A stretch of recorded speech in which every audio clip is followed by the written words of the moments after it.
February the 17th, and it is the Maize and Blue Reviews. Good afternoon, Michigan football and basketball.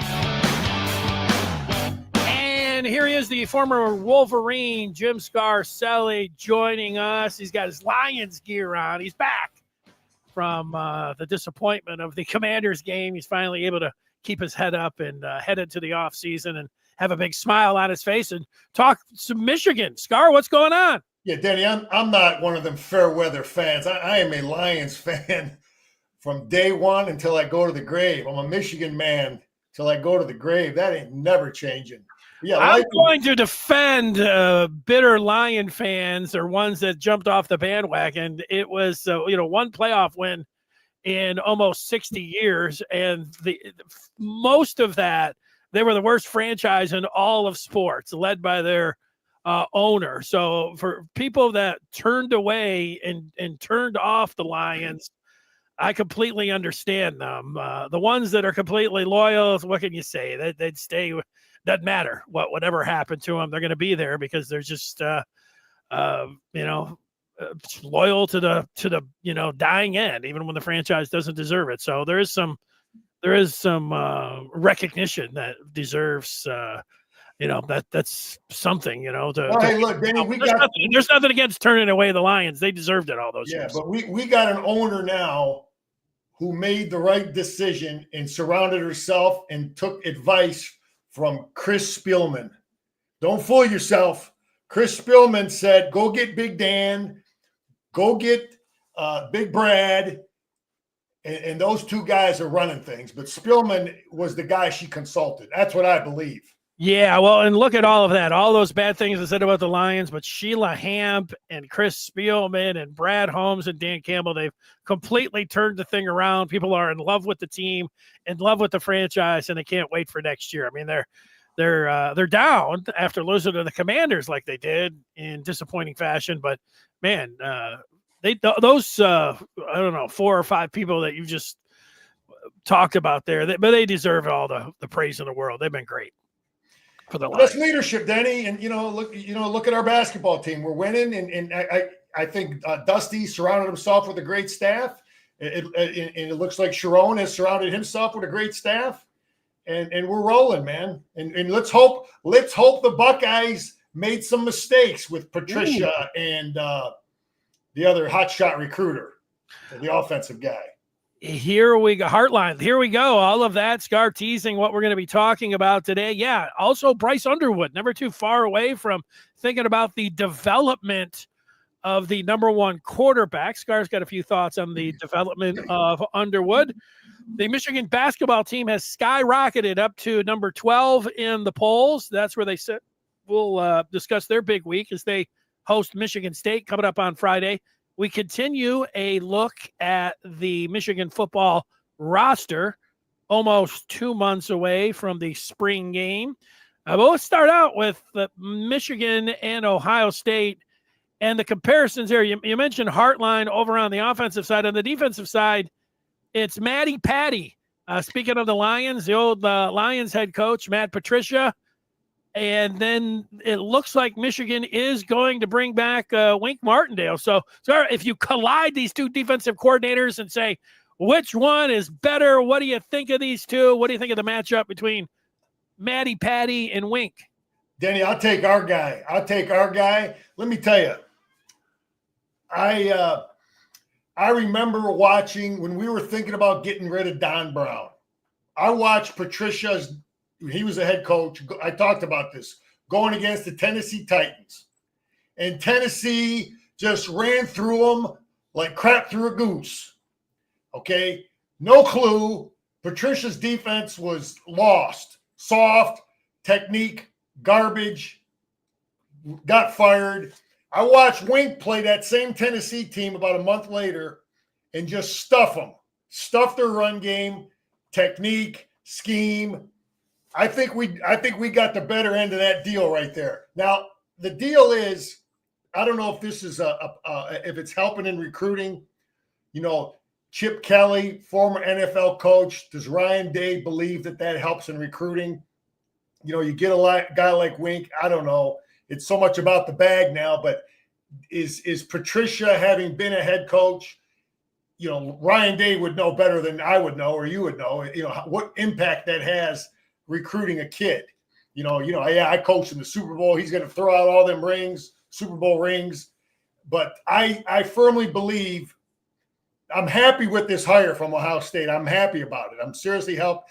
I was listening to, I didn't listen to him much when he was coaching, head coach, but I got a chance to really listen to him doing his podcast with Belichick these last couple of months.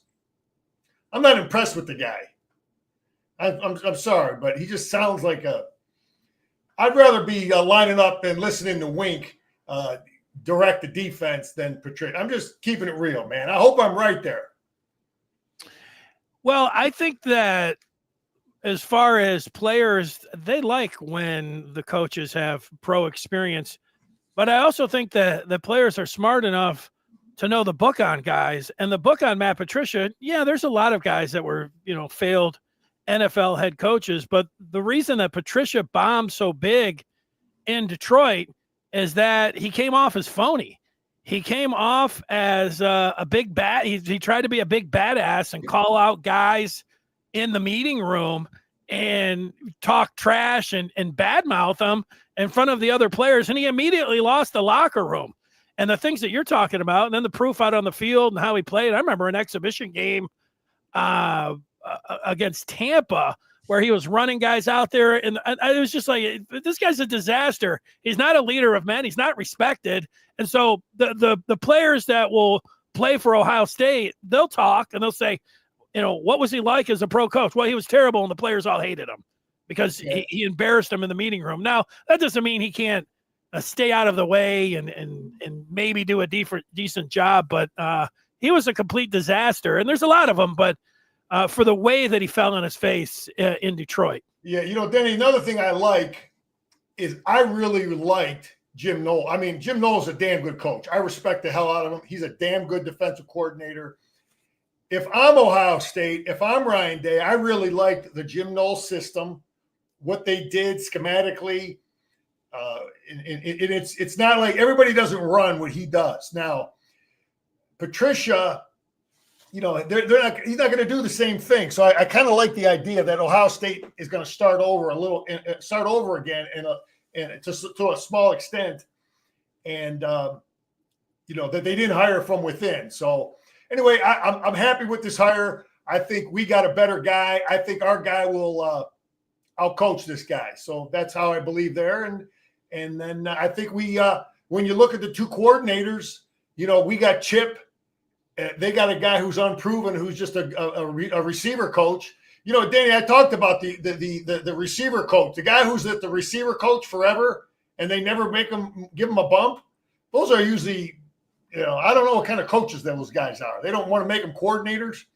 Anyway, I think Sharon out-hired the Buckeyes there. I think I'll take both of our coordinators over their guys. Yeah, who knows about Heartline? And, the thing about recruiting now is that Michigan's on much more of a even footing when it comes down to accumulating the great talent. That's always the thing that Ohio State has had, is that they've been able to go out and they were able to pay players, before the other teams were doing it. They were, acting like they were in the SEC, and they would go out there and, now everyone can do it. So it's really even the playing field. So, now, coaching, whatever, that's going to come in and that's going to be a factor. I still think, mostly when coaches, you understand that, again, you get fired in the NFL, and mostly when you hear players talk about when their guys leave, there was a parade in Detroit. It was like the best news that anybody had ever heard. Everybody was celebrating. Even Dan Orlovsky ripped. And he never rips anybody. And this guy is a complete disaster. So I don't know. The only thing that would have been laughing was him and Joe Cullen if they would have brought him in, he would have been made a mockery of as well for his past. But Patricia, Cullen worked on his issues and, has had 20 years between the problems that he had. Patricia's never apologized for anything. It's just his personality and how players ended up hating him for the way he acted like a big phony. Yeah, Danny, some guys are listen, I respect what he did with the Patriots as a coordinator. And some guys are just better in those kind of roles. They're just not the leader to address the team every day before and after practice. And there's no shame in that. And maybe he's better off as a coordinator, but I still I hope there's some questions there. I hope he pisses some guys off. And, I hope there's a problem. That's all. We hope for chaos in Columbus. Yeah, and I think there's a chance with Patricia. He doesn't have if he was at Carolina with Belichick, I think that would be like, okay, he'll do a good job there. He's a wild card. Hartline's a wild card too, great recruiter, but who cares now that you can't go? Now that everybody can offer players hundreds of thousands of dollars, that's right. How's Hartline going to be this great race? You're going to continue to be this great recruiter now that everybody's got to can open up their wallet and hand out money too. Yeah, I think we talked about it, Denny. The ability to build relationships and out recruit a guy from that standpoint. Denny.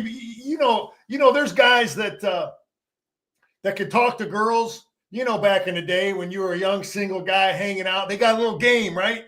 Yeah. They know how to talk to girls. They know how to talk and communicate. And James Franklin talked about that. He didn't want to hire no assistant coach that had an ugly wife. You never hear him say that? No, I never heard that. Yeah, he said if you can, that was his theory. He said if I want guys that can talk and communicate, and that stuff is getting thrown out the window now. I don't know how we went from pretty girls to recruiting, but it's something to think about. And now the bag, man, Hartline. How good you can build relationships. It's overrated. If we got Sue Campbell in Ann Arbor. Two other things I forgot to mention. We got my old teammate Eric Campbell they hired him as an analyst a couple weeks ago. Good hire.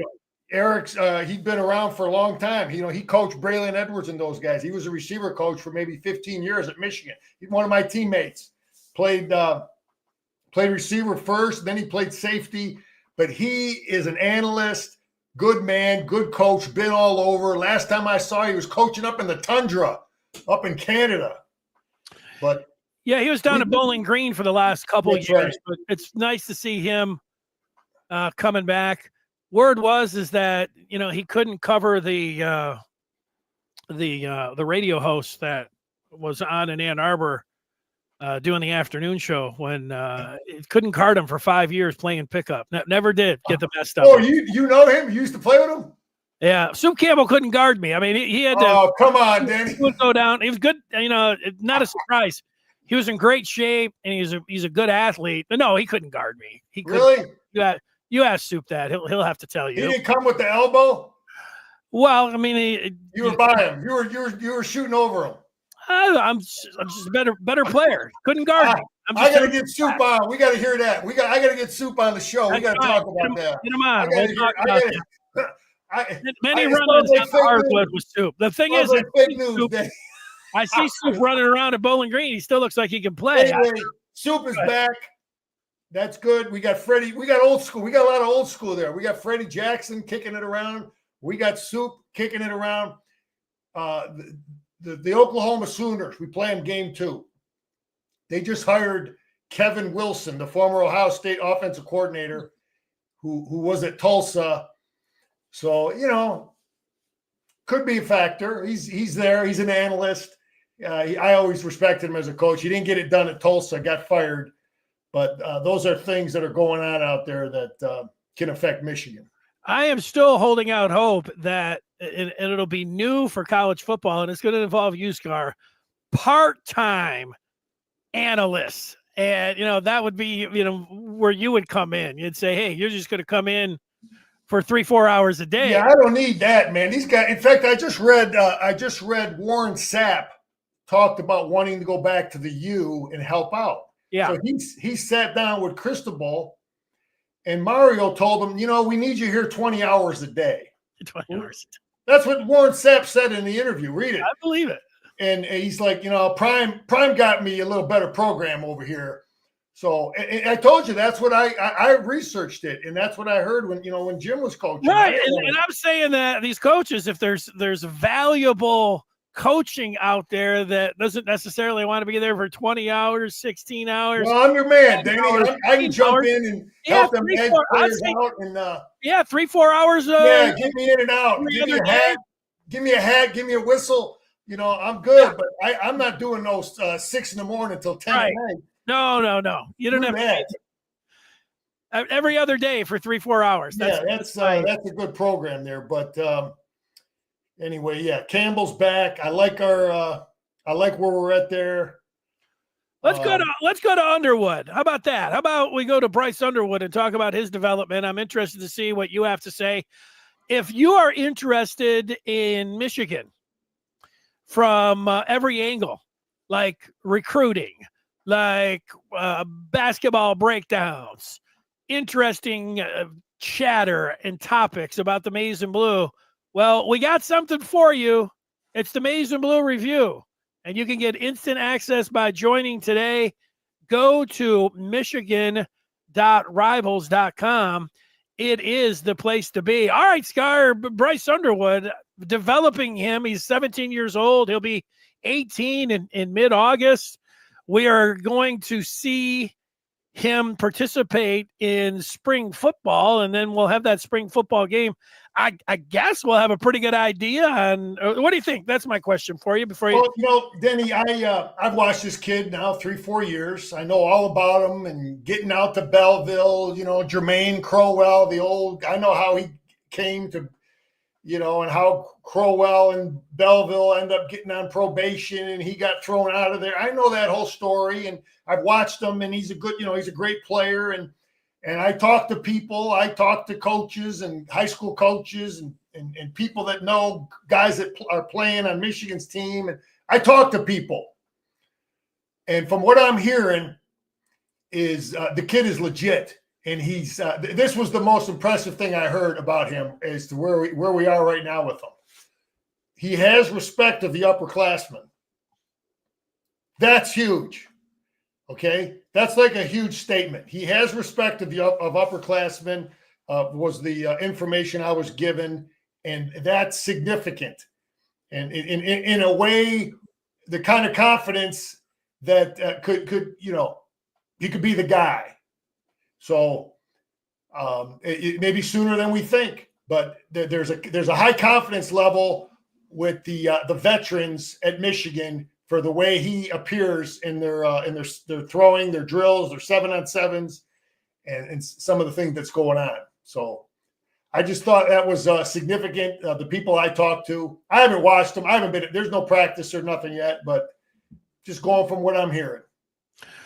Well, we love to hear what you're hearing, especially when you're hearing that Bryce Underwood has got the respect of the upperclassmen. That sounds great. This isn't a strategy or anything, and I don't know. I think if I'm a Michigan fan, I just hope from day one that he is the quarterback. Why not? Just completely just hope and reach for the stars. Now, you also understand though that as a fan, it doesn't mean that he's not going to be the greatest thing ever if he doesn't start game one, even game two. And there is that bye after the Nebraska game, and Michigan comes home for Wisconsin after the fourth game. That would be a reasonable projection for Underwood. But look, who wants to sit around thinking about reasonable projections? You want to think about, hey, this guy maybe can start from game one. So, but it's great news, Gar, to hear that. Yeah, I'm not going to project. And Denny, I don't care. I really don't care which guy starts. I want the guy that Sharon Moore believes is the guy that's going to get us winning. Okay, and I thought that was a good. Some good information I got that when you're a freshman and you get the respect of the old guys, that's significant. But you could tell right away when you're. I mean, I remember Mark Mesner when he came in as a freshman. I knew like within the first day of hitting, the dude was special. He was an outside backer with me. He played with the edge guys the first couple of weeks. Then they moved him to defensive tackle. I mean, I knew out of the blocks Mark Mesner was special. The first day of hitting, I knew he was going to be something special. Yeah, I was surprised just a month ago that Sharon Moore said that Trevor Keegan in Mason Graham's first spring before he was even enrolled, I don't know, whatever, in spring ball before he had, played any fall practice. Keegan said to Sharon Moore that he was the best defensive tackle he ever went against. And that's you had Mozzie Smith, and you go down the list of all the different impressive. It wasn't like they did. Jenkins was on the team. They had all these awesome players, and he was like, he's the best I've ever gone against right off the bat. Players know, man. You line up against a guy, you could tell. And so anyway, that's significant that he's getting respect of the old guys. So that says something. Yeah, I like the information. I like your. I like your style today, Scar. You're coming in with, hey, Danny, hey, I know you don't have this on the list. All right. Let's get this real quick before we jump on the hoop team. It's President's Day today. Did I ever tell you the story about, I think it might have been my freshman or sophomore year, end of practice. It was kind of a warmer day. It was during the season, maybe early in the year. And I remember a bunch of dudes in trench coats.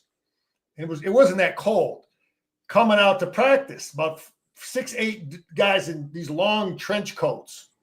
I wasn't playing. I was on demo, and, at end of practice, I see these guys showing up, and then practice ends, and Bo calls us up, and, got a little surprise for you guys. And here comes Gerald Ford to speak to the team. And he was impressive. He was a good speaker. He gave us, he pumped us up, and he talked about some good things. But that's my little President's Day Gerald Ford story. The former Michigan center. I think he wasn't he All-American or something? I don't think he was a good player. I think so too. Yeah, but anyway, that's my President's Day Gerald Ford, Michigan story. The trench coats. Obviously, you figured out who the trench coats guys were, right? Flashers from down. Yeah. You have to come in. They had protection under their coat. I like it. No, that's an excellent President's Day story. I love it. All right. Well, that leads us right to basketball. And I don't know if Dusty May, how many votes he would get for president, but it seems like he could be mayor of Ann Arbor. Early returns on Dusty May, as everybody likes him. Michigan gets a win at Ohio State by 3 points, just like the football team. And now, after beating Purdue, Michigan has skyrocketed up in the polls up to number 12. And with 6 games to go in the regular season, they play Michigan State twice. Scar, they're playing for a championship with 6 games to go. Dusty's really put together his group, and they've been impressive. Danny, I told you I met him at one of Michigan's final football scrimmages before the season started. I remember that. Yeah, I had a good little talk with him. He gave me. I just said hello, want to wish him luck, and we ended up talking for about 20 minutes. And the guy is impressive. I've worked for some good leaders, man. Schembechler, McCartney, Moeller, Carr. I watched these guys, and Monahan and Jim Campbell, and I worked with a lot of good people in my life. And I just spent a little time with this guy, but he's an impressive guy. He's a highly intelligent guy. I can see, Denny, from my little brief time talking to him, and then now you hear him interviewed, you hear the guy interviewed, I can see why a guy like Danny Wolf from Yale would come play for him. Even if the money's the same at some other places, there is going to be, do they trust the guy?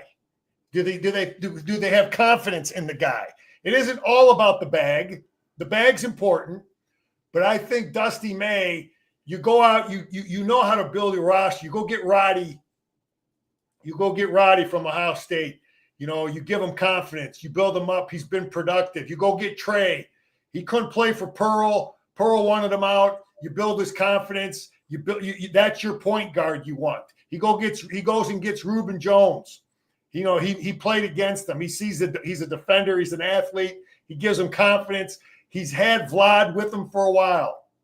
he knew exactly which guys to keep from that Michigan roster. Burnett has been outstanding, and Cheddar is a you got to love Cheddar. You know, sometimes he pisses me off with some of his moving screens and some stuff, but he's a battler. He can make a shot. But you know, you got to have the wisdom, Denny, to know how to build that team. And then these guys got to want to play for you when you're recruiting them. And when my little discussion with Dusty, I could see where guys want to play for him. He's a humble dude. He wasn't no great player, but he knows how to talk to people. I love his interviews. I love how his team they're all team guys. They don't talk about themselves. But it was a great win on the road. Ohio State's a good team. They've beaten some good teams. They went to Purdue and won. He gets it on all levels because he knows how to coach. You get in the game, he'll come zone. He'll go full court press at times. Half court press. I played and coached basketball. He does enough to give you headaches, and he's got a good offensive scheme. There's not guys standing around. There's good ball movement. Yeah, they turn the ball over and pisses you off, but they're in position, Denny. We want Purdue to beat Michigan State tomorrow night, right? Because then they'll both have 3 losses. Yeah, that sounds right to me. They'll have it. Yeah, I think that's what we want there. But Walters has been out. I don't know what's going on with him, but he recruited 2 good freshmen. Pippen's kid is going to be a good player. He'll be a much better player next year. And then AJ comes in and gives him a spark. And LJ. The little LJ, AK-san. So I just love watching the team because the one thing you see when you see a Dusty May team, you can tell he wants everybody on his team is going to be able to make a damn free throw. He doesn't want to put some guy in a game that they're going to foul you and you can't make a damn free throw. So that's what I like about Vlad more than anything. He defends the rim and he makes free throws. Okay, there's some things that he can make a damn three. He hasn't been lately, but earlier in the year he was knocking down threes. But I like that he defends the rim and he can make a damn free throw. I threw a lot at you. Yeah, I would like to see both Wolf and Trey Donaldson they're better free throw shooters than what their stats say they are. And I think that if they want to go and reach their potential, whatever their ceiling is, that those guys could be a little bit better at the free throw line. I'm kind of shocked that they were able to put together this team. Golden Vlad had, his points really jumped. Hang on 1 second, Dave. You're shocked that Dusty was able to recruit this kind of team? Not that he was able to recruit them. I'm surprised that they've come together and that they're playing for a Big Ten championship. Like I said, Vlad had put together some impressive stats at FAU, but it's not like when they were in their tournament run to the Final Four that you looked at the box score and he was scoring like 20 or he really wasn't, but he put up some decent numbers last year. And Roddy Gale had started, I think 45-6 games at Ohio State. So he was coming in as a proven player. The rest of these guys, you can say whatever you want about Danny Wolf. He had a good year in the Ivy League. That doesn't always translate to bumping up to the Big Ten. Donaldson, Auburn's got talent everywhere. So, maybe he was a diamond in the rough there, but he's come in. He's been fabulous. Vlad's been better than advertised. Wolf's been an all-conference player. Heck, he's like the talk of college basketball. But, you mentioned both Namari and Cheddar. Those are 2 guys that can shoot it and fill it up from anywhere. They're pieces that when you look at winning teams, you say anybody would take guys like that on their team. They play hard. They can fill it up from outside. And then Dusty, this 3 games ago, put Roddy to the bench and put Reuben Jones in the starting lineup. In these last 2 games, those 2 guys, Reuben Jones has played his best 2 games in these last 2 games. And that is really, that's going to help out the starting lineup. It's helped out the bench. Look at Gale. I know he was playing against Ohio State, but maybe it slowed him down a little bit. Walters has they called it an issue with his back. But, the way he's bringing along the freshmen, now they can go 6, 7. You could even talk about being 8 deep. And, they have a real legitimate chance to beat Michigan State on Friday and win a Big Ten regular season championship which, to me would be stunning with 11 different players that you had to bring in when you talk about the freshmen and transfers. So, yeah, coach of the year, not just in the Big Ten. I'd put him as the national coach of the year as well. He's on track to do that. Yeah, Danny, it's so much of it is having the wisdom to evaluate these players and do your homework scouting. Like you got to talk to people about Burnett, about, do I want Burnett back? Now, I like Doug. Doug's doing pretty good at Kansas State. Little Doug. Doug McDaniel. He would have been fine. He's not much of a difference in Donaldson. I like Doug. He could shoot it. But anyway, there's some guys. But I'll take Vlad over Big Reed. He can't make a free throw. You put he's playing at UConn. He's coming off the bench. I mean, he'll play defense, but Vlad will make a damn free throw and he'll defend that rim. But again, Dusty. You take these guys that maybe they couldn't be. That's coaching, Denny. Maybe they weren't the greatest at Auburn or the greatest at Ohio State or the average guy in the Ivy League. All this other mumbo jumbo you're talking about. But the right coach takes all these misfits and whatever and puts it together and finds a way to win. That's leadership. That's coaching. And Danny Walters ain't no damn secret, Danny. He's going to be a first-round draft pick. I was hoping he wasn't that high. I looked at his ranking. Danny Wolf is predicted to be a first-round. Danny Wolf, okay. Yeah, Wolf is predicted to be a first-round draft choice. So, anyway, you're right. Michigan State at home. Let's take care of. I mean, we got 4 home games, the rest and 2 on the road. So let's take care of home, and just get it done at home, man. That would be outstanding. 18 teams, and and be the number one for regular season would be outstanding. Yeah, it always feels like, and this week you should feel like the sky's the limit. You should enjoy it instead of thinking about, wow, this team could lose in the first round. Sure, there's a lot of teams that could lose in the first round, but the way they've played their last 2 games, they played a lot of close games that can benefit them moving forward. And, that they've had so many tight games. There's also been some games where, some teams have hit some late threes that have been closer, actually, if you haven't watched the games, where, they all look like they've jammed in tight. I would like to see them, just run Michigan State off the floor. That would be nice. But you get a chance if they would win a regular season Big Ten title. It would be, it would feel like that would be as good as it could get. They certainly have a chance to do that. They would have a chance in the Big Ten tournament. And this team, the way they're playing, they have a chance where you're starting to talk about make a run, a Sweet 16 and beyond. Sure. The way they played recently, the way they're coming together, the way now they're getting Roddy and Rubin coming and playing the way they're playing. I mean, they're peaking at the right time. They look good. Yeah. And we got the best kid out of Michigan coming in, the kid from Orchard Lake, McKinney. Yeah. So, we're recruiting kids, and I'm impressed, but I'm really impressed with our defense, Danny. When you got guys that aren't always the best athletes, that's why Auburn, Houston, these guys, they're so damn good. Tennessee, they got fast, athletic dudes, man. Speed and athleticism, just like playing football on defense. You want speed and athleticism.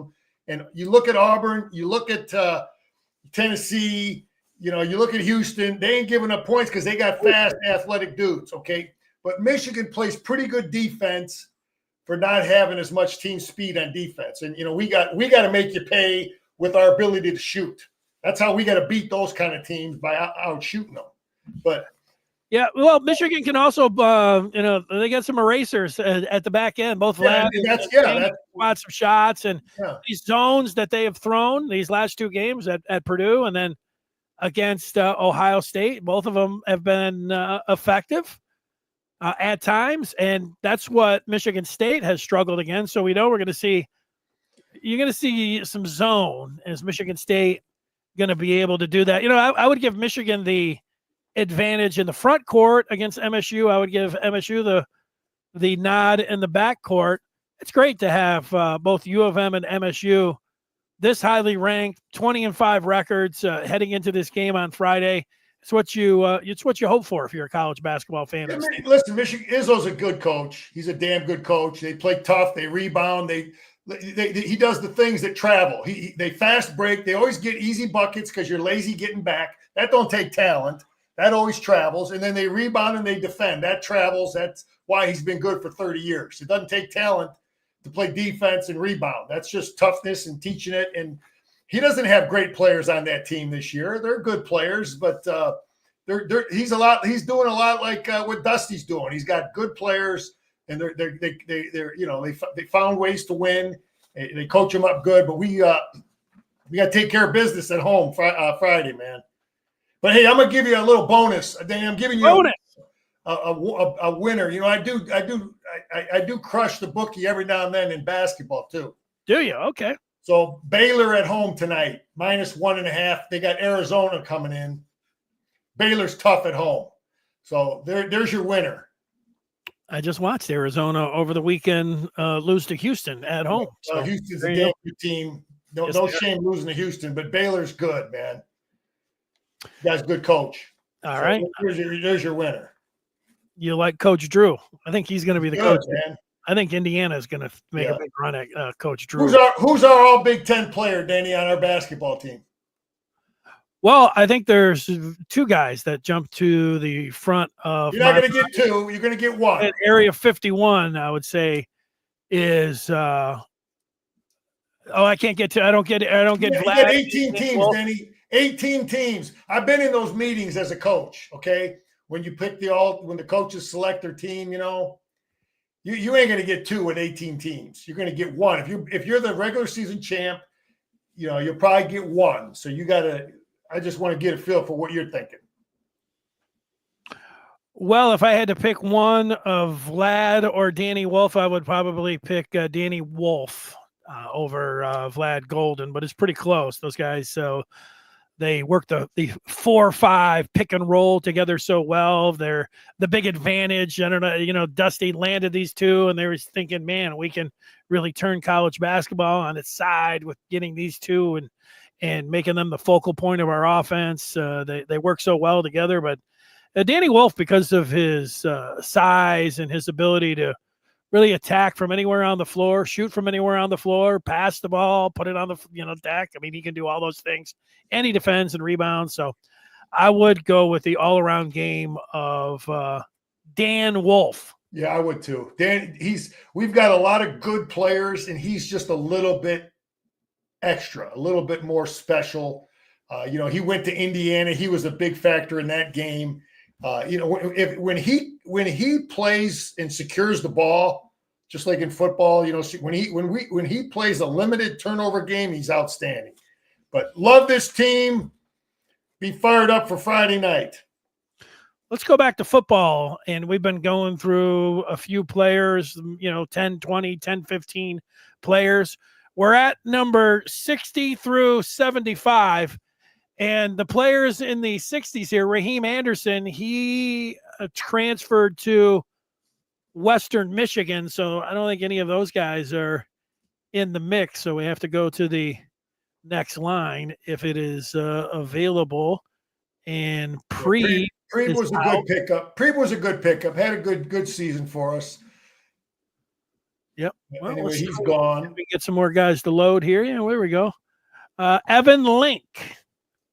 Yeah, I think Evan Link, Denny, I watch him. It was, people questioned him early in the year. I talked to some old former offensive linemen that still aren't sold with him. I think he's really improved big time. My first 2-3 starts, I was terrible. This kid was not great his first couple starts. That Ohio State game late in the year against Alabama, he was good. Different player. Game 2-3, no, man, he improved. We got a good tackle there. Him and Sprague, I think we're in good shape at tackle. So I'm fired up about Link.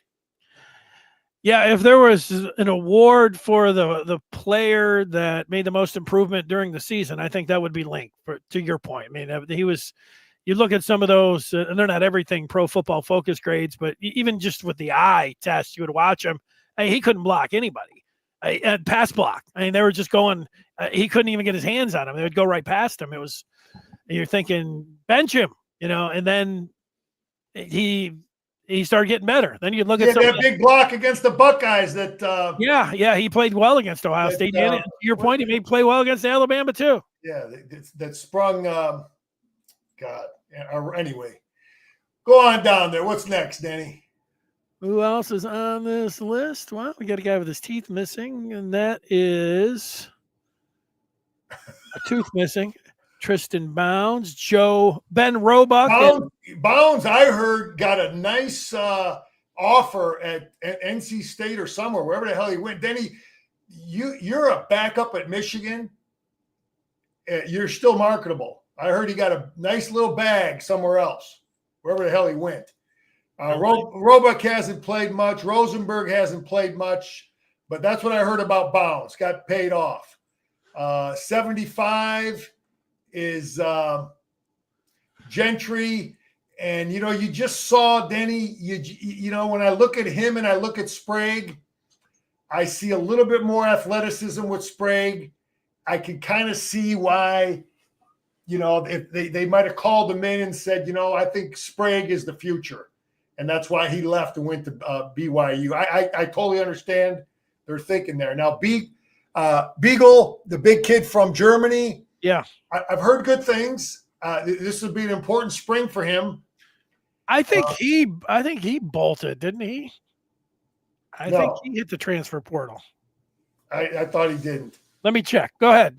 But I had heard they were pretty high on him. And Connor Jones hasn't played much. Go ahead, scroll down. A couple more will be done. All right. But I heard they were pretty high on Beagle.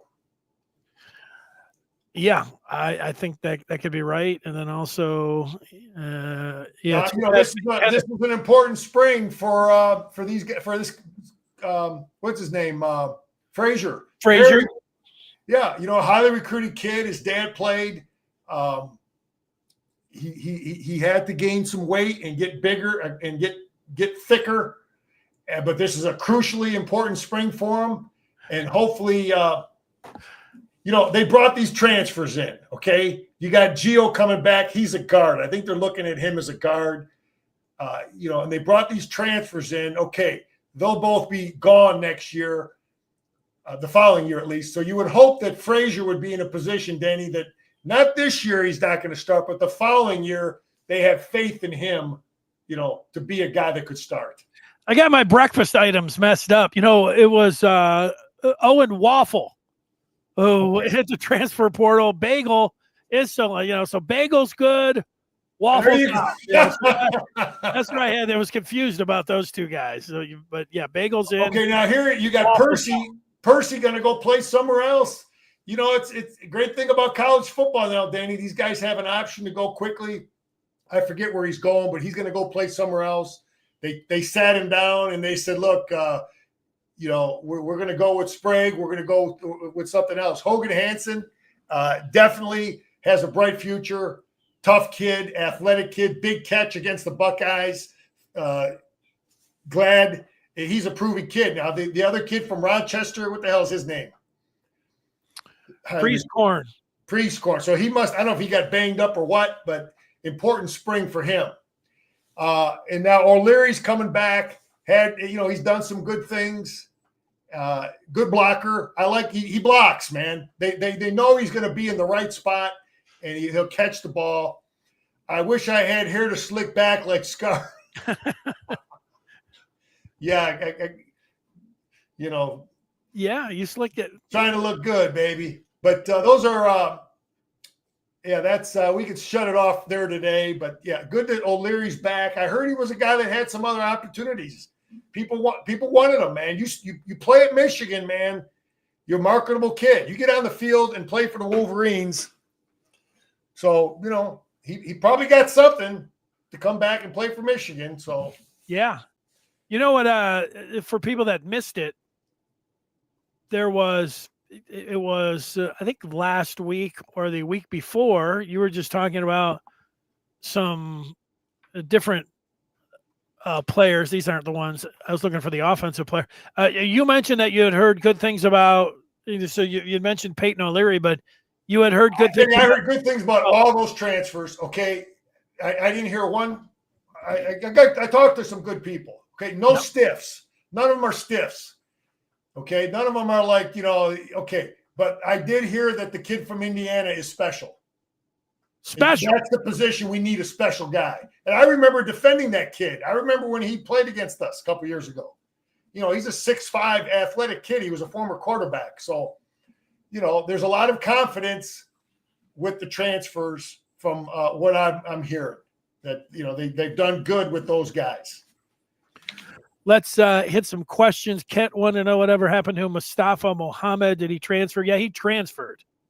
I don't remember where to, but he definitely transferred. In fact, Danny, whatever impact you want to put on this, CBS had a top transfer class. They had the top 7. They had their guys, who probably never played or coached, ranking transfers. We weren't on there. I think the ranking a transfer class, it's really hard to do. We don't know how well how well a team fills their needs. I would put our class right up there with anybody though. Yeah, it is hard. It is hard. It is hard in basketball. I remember looking at it. People were like, "Oh, Michigan got Vlad Golden," but nobody else was really like on the radar. Like, "Oh, what a great land," And I mean, Mikey Keene could have a great year for us. He could totally be a great quarterback with development of Underwood, and where they both play, and then the defensive tackles, the Alabama kid, the Clemson kid, we get them coached up. So it's all about do they fit your scheme and how well do you coach them? It's all the same kind of stuff. Trying to evaluate a transfer class, but ours could be the best in the country. You know what? I think I like the way it could be. It depends on how you put your puzzle together and how well you coach them, and working within your scheme. Now you sound like a coach. Well, because it's reality. No, hey, that's okay. There's nothing wrong with that. That was meant to be a compliment. That you sound like a coach. All right. Well, great job, Scar. Action packed. And all kinds of newsworthy things jammed into 50 minutes. Great job. Yeah, go Blue. Let's go get them Spartans, man. We need the crowd, baby. We need the Maze Rage, whatever the hell it is. Yeah, Maze Rage. There we go. We gotta get after these Spartans and be a factor, man. I remember the days when the state people used to have they used to rip on our players. Didn't they have a Kentucky Fried Chicken bucket for a big trailer? You remember that? I don't remember. Oh, they were terrible, man. They were terrible over there. Yeah. Oh, yeah. I mean, that's college basketball. That's rotten, man. We got to get in their head. Anyway, it's all good, Denny. Go Blue. All right, there he is, Jim Scarcelli. Thanks for joining us here.